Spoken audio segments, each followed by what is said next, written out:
Hello and welcome back to the X-Files Revisited. We are on to episode 17 of season 2, entitled Endgame. Brian, is this a big episode? Well, it's a second part of a big episode. So. Yeah, I mean, it's the second part to an episode that we both gave 5 stars last time. So yeah, I'd say it's a pretty big episode, and not least of which because I actually think it lives up to the first part. But what you think, we'll get into, I imagine, as we go. So yeah. I'm a little bit removed from this one, but I'll do my best to keep up with my thoughts on it. Of course, we do have Budget Terminator back. We do. Always good. Good old Brian Thompson. I'm happy with that. Yeah. So we just jump straight into this one. Let's go. Okay, so we start the episode on board a US submarine which encounters a UFO. They radio it in and they're told to open fire. But before they can do so, they are attacked by some kind of electronic interference.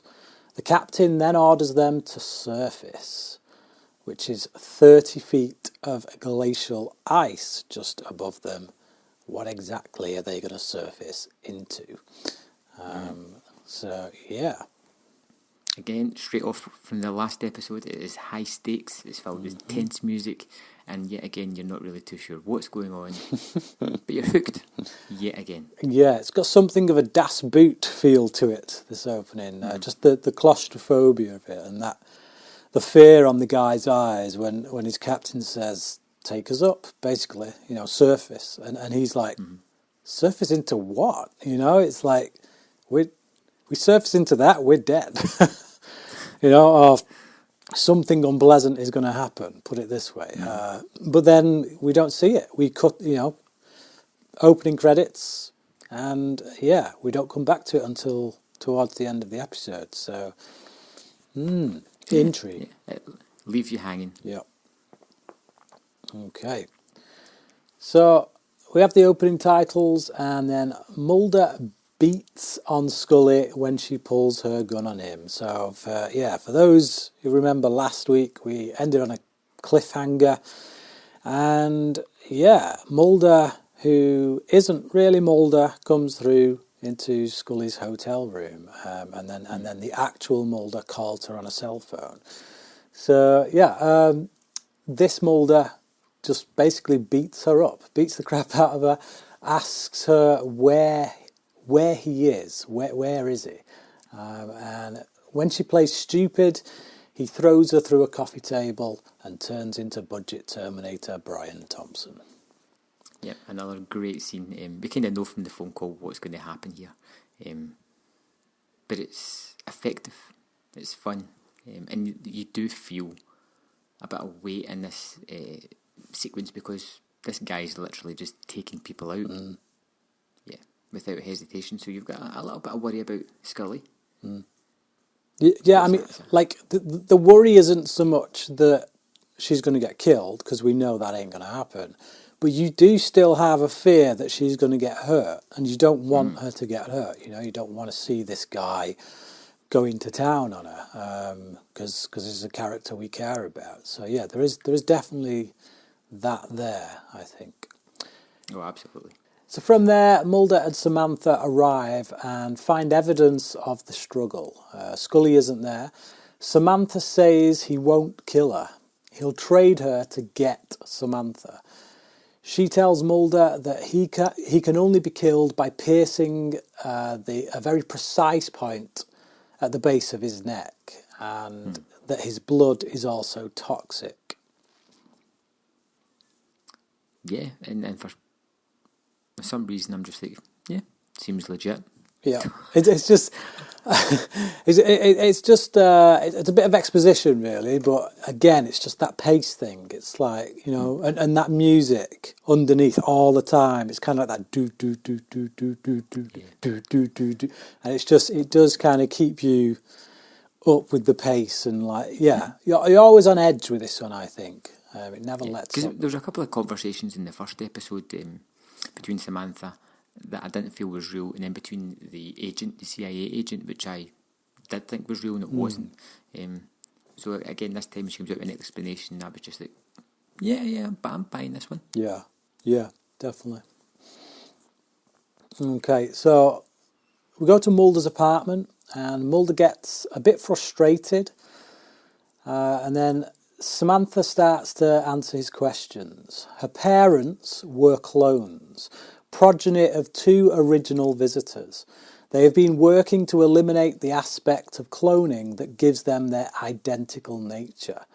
The experiments weren't sanctioned, considered a dilution of the alien species, so a bounty hunter was sent to kill them. So, yeah. Yeah, again, it's a great explanation, and it's one that you're just like, it seems legit. And it not only seems legit, but with just a few sentences, it just kind of fills in this whole other worlds. You know, like there's these great like civilizations and the superiority complex, and you know they still have the same problems as us. We like they don't want mixed race and all this other nonsense. It's great, and only in a couple of sentences as well. Yeah, it just builds a mythology, doesn't it? So with regards to who these people are, who these aliens are, you do get a sense of their culture.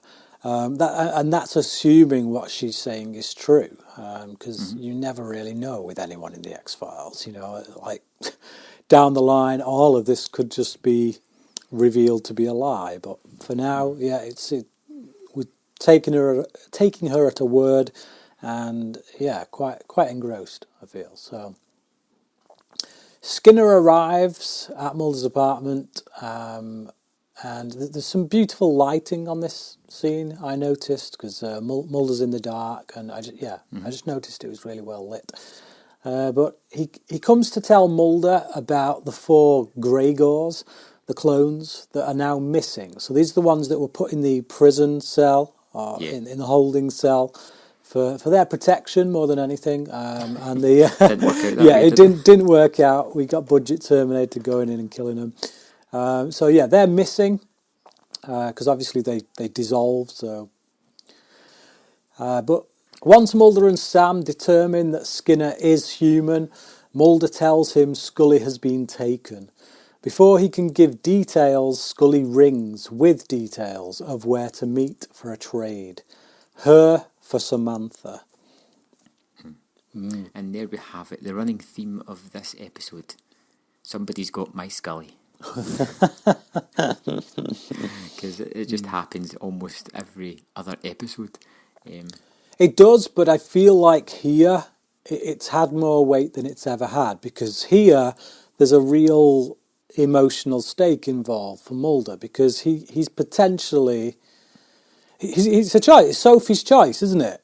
Do I give up my sister, who I've spent most of my life, you know, the better part of my adulthood, trying to find, or do I give up my partner, who you know I've really grown to care for over the past 2 years that I've been working with her? So yeah, I mean I like that, and I feel like it does have a bit more weight to it compared to previous kind Definitely. of Out of all the episodes where she goes missing, this is by far the better of them. Yeah, definitely.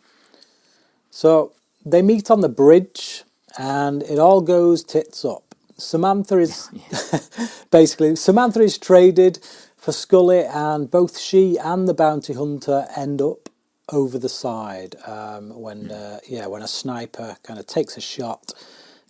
Samantha tries to go at him with a little spike in his neck. It all goes wrong, and they end up over the side of the bridge. But yeah, Scully's face when Mulder shouts for Samantha, he realises who this is, and you see that. My goodness, he's traded her for me. You know, there is that element of, you know, what is Scully thinking in that moment. It's a great moment, like you say. You see Scully's face, and she just kind of realises, and it really ties this bond together of these two. But the one thing I had in my mind in this one was the sniper. Is like, why didn't he pick an open place to like set up? you know, like facing onto the bridge. No, it's just dear goodness, these annoying things. But the thing is, I mean, I assume that he isn't the only sniper anyway. And to be honest, the one who was with Skinner, I'm assuming, didn't even take the shot, because if he did, the framing doesn't match, based on the direction in which they're looking when we see them through their viewfinder thing, and the direction in which Brian Thompson is facing when he gets hit by the bullet. It only makes sense to me that actually another sniper is the one who took that shot. So I can only assume they do have the bridge surrounded, but yeah. Yeah, I didn't even realise that. I'm taking a star off. Yeah, but speaking of the bridge, I got to say, brilliant location. Really like the use of the location there. But Yeah, I didn't when they both of them went off the bridge, I was like, both of these people are still alive. Yeah. Just a feeling. Yeah. It's kind of half right. Okay, so search and rescue are out looking. They're trying to find Sam's body. And Scully arrives from the hospital and asks Mulder why he didn't tell her on the phone. And he says, because you never would have let me go through with it. And she asks if it was definitely Samantha, and Mulder gets defensive. Says Thompson is an alien. Telling Skinner was easy. Now he's got to tell his father. And we know there's already trouble there. Yeah, I mean, we saw in the last episode, there's certainly no love lost there between Mulder and his father. I mean, it seems like Mulder is trying to love his father, but his father's just like completely switched off, completely closed off. So he's blamed Fox for Samantha's disappearance. Yeah. So now he's now he's got some more blame to compound on top of that. So we go from there to Mulder telling his father, and I gotta say, this scene is painful to watch. Really, really is. Mulder takes the responsibility. His dad leaves him a note from Samantha. But yeah, just talk about your cold shoulder. Yeah.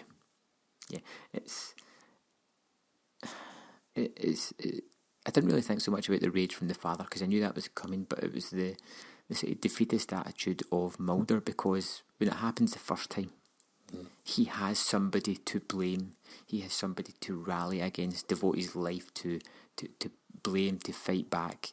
This time, it's him. Yeah.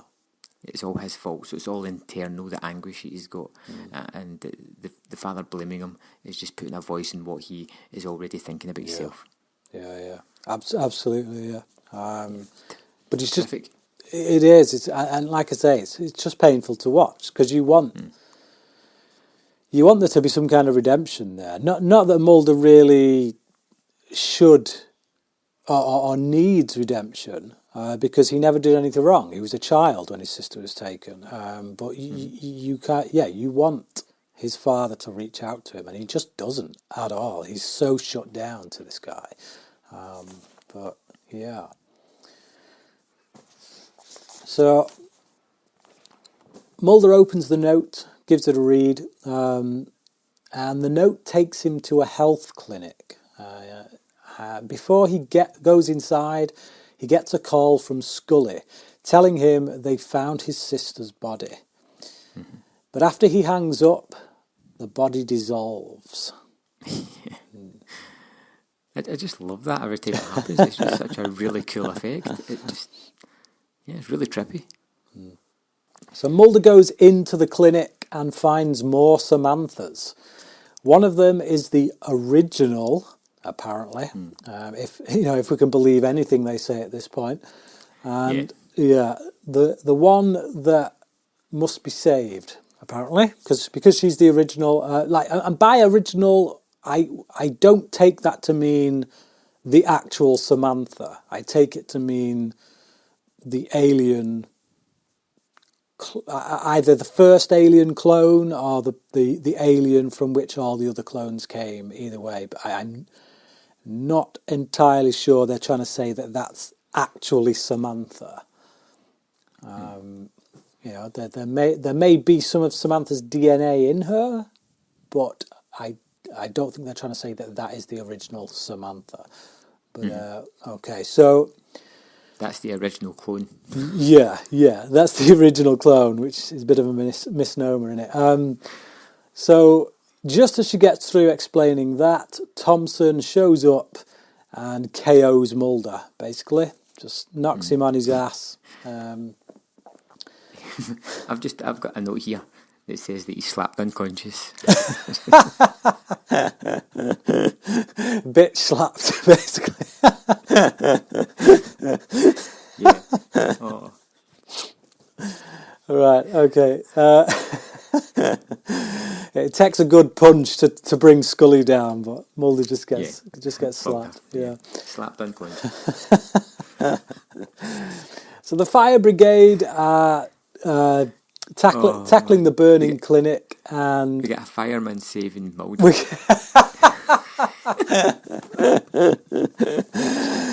yeah, he puts him over his shoulder, carries him out, and Mulder's just like, man. I can't wait until we get to the latest season that is currently airing. Season 11 right now is currently airing. I'm telling you, they've done a complete about turn for Mulder. He's never been as hard as he is currently in the season of X-Files is now playing. It's a great sequence of events. He's slapped unconscious, and then a fireman has to carry him out the building. This is our hero. Oh man, solid stuff. Solid. So they drag him out, and the fireman says there was no one else in there. The Samanthas are missing, probably dead. But we go from there to Scully typing up her report, and she says that no women were found at the clinic. Thompson is charged with the deaths of the identical men and Agent Vice, whose body now sits in a disease laboratory. Scully believes that the virus he was exposed to is the best avenue of evidence to explore. She goes to the lab and learns that the virus goes dormant at cold temperatures. Which takes us right back to the start of Exactly, the previous episode. Yeah. So instantly you're thinking, right, okay, we know what's going to happen with Mulder, and we know how Scully is going to save him. But even so, that's not necessarily the stakes, I don't think. Like knowing that doesn't stop this episode from being tense, because I think the tension comes from what can Mulder learn about his sister, and what can he learn from this man he is now chasing down, this alien bounty hunter. Okay. So Mulder meets X, pulls him out of the opera. I've never slept better, says X, when Mulder asks him how the opera was. And Mulder wants to know where Thompson is. Where's our discount Terminator? X tells him that he's on a ship that left anchorage this morning. No, sorry, he says that a ship has left anchorage this morning to make sure that this man does not leave. Via his downed UFO, obviously, because in the previous episode we saw that UFO come down. He's trying to get back there. So X is saying the government basically aren't going to let him leave. But even so, Mulder wants to know where this guy is. He wants to go himself, for obvious reasons. But so Scully goes to Mulder's, and when he doesn't answer, she sees a stack of newspapers outside, and she decides to let herself in and search his computer. She finds a note to her. It says he's gone and he couldn't take her with him. So, yeah, what do you think of that? I think it's back to the theme of this season. She keeps getting taken, she keeps getting put in danger, and Mulder has just finally went, nope, enough. This is something I have to do myself. This is a situation that I've put myself into. I'm not risking you again. I've just got you out of a situation with Budget Terminator. I'd rather you were safe. Yeah, and I think just as well because of how personal it is, like the emotional investment that he has here. I think he doesn't want to be distracted. He doesn't want anything that's going to... Take his focus away. He doesn't want Scully's rationale, I don't think, at this point. I don't think he wants her rational thinking at this point. He wants to be allowed to just run on pure emotion because there's so much emotion tied up in this. So, yeah, there's a multitude of reasons why he doesn't take her with him, I think. Yeah. And it's believable from a character standpoint, I think. Oh, yeah. So Scully calls X. She puts the tape on the window. Well, the tape's already there. She just she switches the light on, basically.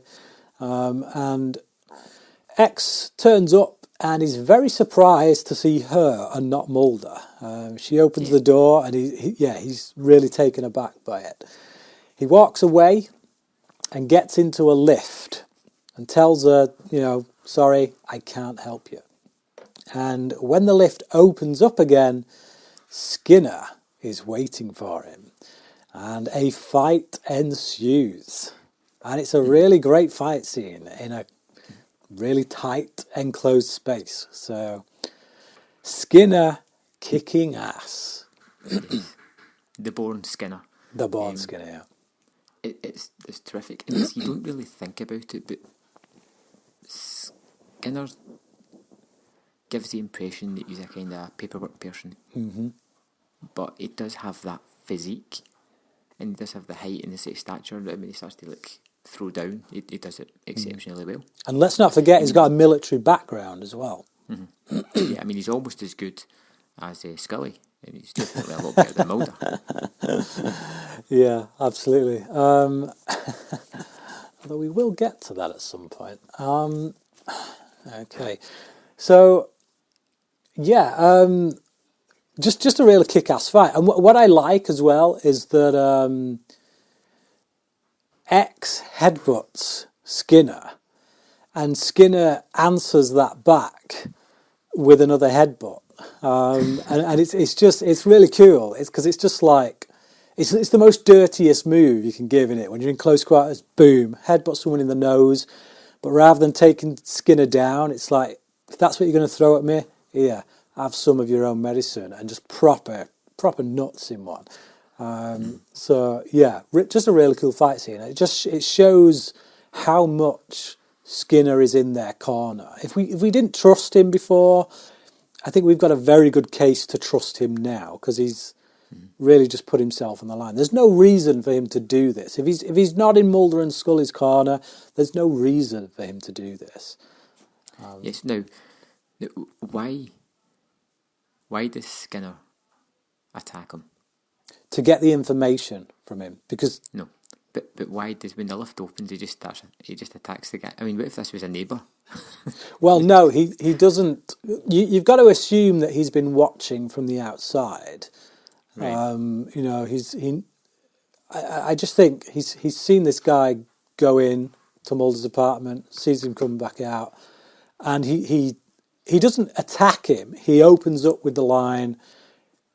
He's confrontational, I'll say that much, but he says, "Did you tell her what she needs to know? Or did you tell her what she wanted to know?" And then X reaches into his pocket, presumably for a gun. So at that point, Skinner knows this guy is obviously the one that's got the information. If he was a complete stranger and you get in his face and you say, "Did you tell her what she wanted to know?" The logical response would be, "What? Huh?" I kind of like the idea that it could have been anybody, like some guy that's had a fight with his wife and refused to answer a question and is just left. Yeah, but no, I think it's valid. I think, yeah, I mean, nothing seems off to me by that encounter. That's fine. I just had an awful idea. It would have been funny. Just complete misunderstanding of the situation. Yeah, you completely screwed up there, Skinner. I do like X's line as well when he says, "I've killed men for less." And we've seen that he's killed men for less, you know. Yeah. But okay, so Scully opens the door to find a bruised and battered Skinner, who gives her the location of Mulder. And Scully's face at this point is a real picture, it must be said. And she says, "How did you get this?" And he says, "Unofficial channels," which is a callback. Great moment. Yeah, a callback to something that he'd said earlier, or something she'd said earlier. She asked him if she could find Mulder using some unofficial channels, to which his response was something along the lines of, "As if."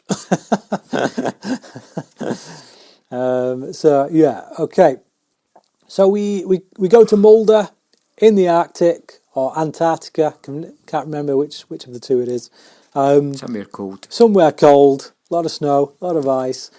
And we get some really great production design here.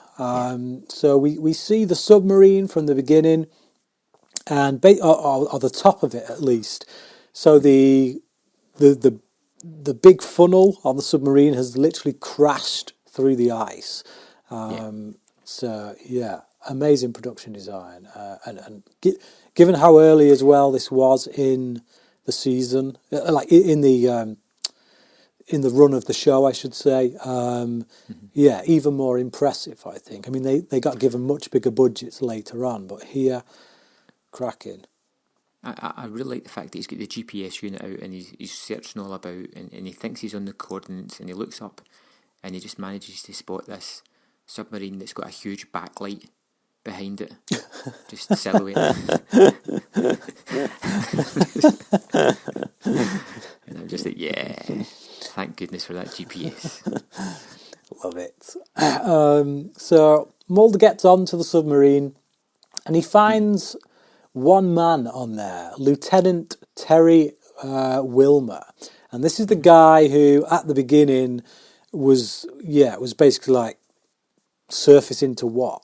You know, he was that dude. So he tells a good story to Mulder, which Mulder ain't buying at all. And Wilmer turns into Thompson after Mulder basically handcuffs him. And Mulder kind of fighting a bit of a losing battle here, keeps getting tossed about all over the place, because handcuffing this guy was a bit of a mistake because he's much more powerful than he is, and he just throws him around like a rag doll. And Mulder is basically just keeps on asking, "Where's my sister? Where's Samantha? Where is she?" And every time he gets beaten back, it's just until he gets to the point where he's almost crying, and it's like, "Just tell me where she is," which I just really loved. Yeah, it's a good moment, but like you said, it's one of those impulse things of just putting the handcuffs on. Because I mean, in a moment of clarity, you'd be like, "I'm not doing that." Just, I have no idea what this guy is capable of. I've seen some of the things he's done. Yeah, he gets ragdoll.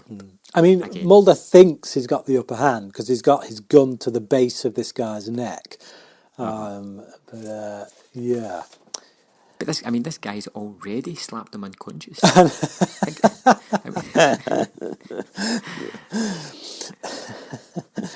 So, yeah, Mulder does get an answer. And that answer is, she's alive. So, yeah, for Mulder is given hope, a renewed hope in that moment. He's told, assuming he can believe what this guy is saying, he is told that his sister is alive. And that's assuming he is actually talking about his sister and not this clone that kind of calls herself Samantha. So, and then it's followed up with the line, "Can you die now?" Yeah. She's alive. Can you die now? Can you die now? Yeah. Brilliant. Excellent stuff. I love it. Yes. I love the way that he just tosses Mulder out and then slams the door shut on the handcuffs to break them in half. Yeah. Just pretty badass. And then the submarine, again, part of that brilliant production design. Not only is this just a submarine that they've kind of constructed on the ice, it's actually a moving part. It's a moving construction. this thing comes down. So yeah, he's tossed Mulder out, and he starts to submerge in this submarine, and yeah, just Yeah, I like this scene. I like that a lot because you've got Mulder lying there, obviously feeling the effects of this thing take hold of him. He's looking up at the sky. There's a light on the fin of the submarine. It's almost like a UFO that he's moving down, flying about, and it's just his whole sort of life. He searched for UFOs. He's finally found them, and it's just one of these things. And then it's got that overly long sequence where you're like, oh dear God, just roll, roll, just roll out of the way. yeah. One of those kind of scenes that I normally roll my eyes at because they're just obviously trying to build tension. But, yeah, no, it's a really good scene. I like it. I like the interplay between Mulder and Thompson, and just yeah, that whole scene really, just yeah, cracking stuff. So yeah, I mean, like during that struggle, Mulder shot Thompson. I forgot to add, and instantly regrets it because now his eyes start burning. So yeah. So Scully gets to the hospital, and we have the opening scene from Colony basically replayed. And Scully basically just owns the room. She comes in, owns the room, saves Mulder's life, basically saves the damsel in distress, as per usual. And so she saves him with transfusions, blood transfusions. So she keeps him cold, to stop this virus from reacting in his body. And while he's cold, gives him a series of blood transfusions which get rid of the infected blood from his body. So, yeah. Scully, what a hero. Again. Yeah. So, we get a bit of a voiceover, and I really like this voiceover. I like what's said. I like that it kind of sums up where Mulder and Scully are at, and how both of them within this case, because of this case, have found like a renewed sense of hope with regards to their respective opinions and their respective outlooks. So yeah, we get Scully talking about how her faith in an ordered universe has been challenged by this case, but that ultimately it has convinced her that the answers lie in science, as it was science that saved Mulder's life. So this is basically the bookend, and I love when movies bookend. I love when TV shows bookend, and I've in a few of the scripts that I've written, it's a technique I've used myself. When you bookend, it's just something I'm quite drawn to, where you set up something of a thesis at the start, and you kind of conclude that thesis with something very similar at the end. So obviously in the opening sequence of Colony, the first scene of this whole two-parter, we saw, Mulder being brought into the hospital, and we had his voiceover talking about how his faith has been renewed. We didn't know why, but that's what we were going to learn across the course of this two-parter. We've seen that. We know why now his faith has been renewed. And then, like I say, we get that bookend with Scully's voiceover here, in which she essentially says the same thing, but for different reasons. Yeah. So we get to the hospital bed. Mulder wakes up, tells Scully he found something he thought he'd lost, the faith to keep looking. Yeah. And it's a word that's used a lot, faith, but I think I've seen it as faith, belief. It's a great thesis, like you said, to the episodes. Scully's belief in her religion and in her work, what she's dictated her life to, science, and then you have Mulder's, belief in Samantha being out there, and sort of justification for his life as well, how he's lived it and how he's chased after it. It's a great end to, like you say, a great two-parter. I'll just go into my wrap-up since I'm starting already. Yeah. I had another fun time with this one. I think it's just as propulsive as the first one. although I do prefer Colony to this episode, but I do think they work hand in hand. It's hard to distinguish these episodes separately. Yeah. You do get the budget Terminator back again, who's a real threat. You get some nice scenes. I get some nice funny moments as well in it, which is always good for... I mean, it's not intentionally, but they don't waste the episode. They're there and kind of enrich it. For me, it just wasn't quite as good as Colony. I gave it a 4.5 out of 5. Okay. That's still a high mark. You can't really grumble at that. I mean, obviously, I've said time and time again that this is one of my favourites. Possibly my favourite two-parter in the entire show. Of course, I'm going to give it a 5. I give it a 5. I give it a 5. So many badass moments. Particularly love the Skinner X fight sequence. And just like you say, just that breakneck pace. It just never lets up, start to finish. You know, we see Scully getting bashed about. We see Mulder getting done over. Just like his chase, trying to weave his way through this investigation and get to the truth of it. And you know, and he never fully does, but we're given enough. Like Mulder, we're given enough to want to continue with this. When they first started releasing the X-Files on video, you know, this, like even before DVD, so obviously DVD wasn't around at the time they started first releasing these. But towards the end of season 2, they started releasing these 2-parters and 3-parters as movies on video. Right. And me being the X-Files nut, I bought these and I lapped them up. And they were basically unedited. So what they did is they edited them together as movies. So they took out all the opening credits and all this business, and so, you know. And for me, there's this one, and there's one in season 3 that do this, where when they edit them together like that as a movie, you don't feel the joins. It feels like a movie. Literally, it feels like they said, you know what? We've done X-Files on the small screen. Let's make an X-Files movie, put it on the big screen. And that's kind of what I feel like we get with this episode. There's so much action in it, so much great production design, things like that. And it does feel like a genuine movie, the pacing of it in particular. Whereas, and I think I said this with the Dwayne Barry Ascension one, Dwayne Barry and Ascension, it doesn't have that feeling. Like, they're 2 really good episodes separately. But when I picked up that video where they released it as a movie, it didn't kind of have that feel. It felt a bit disjointed. It felt like exactly what it is, which is 2 episodes of TV put together to make a feature-length film. Whereas this one, it doesn't. It genuinely feels like a film, and that's one of the reasons I just love it. So yeah, 5 out of 5 from me. One of my favourite episodes of The X-Files ever, and I mean the whole 2-parter. Yeah, excellent. The next episode is episode 18, Fearful Symmetry. How does this one fit in? Is this just following on from this classic to another classic? No.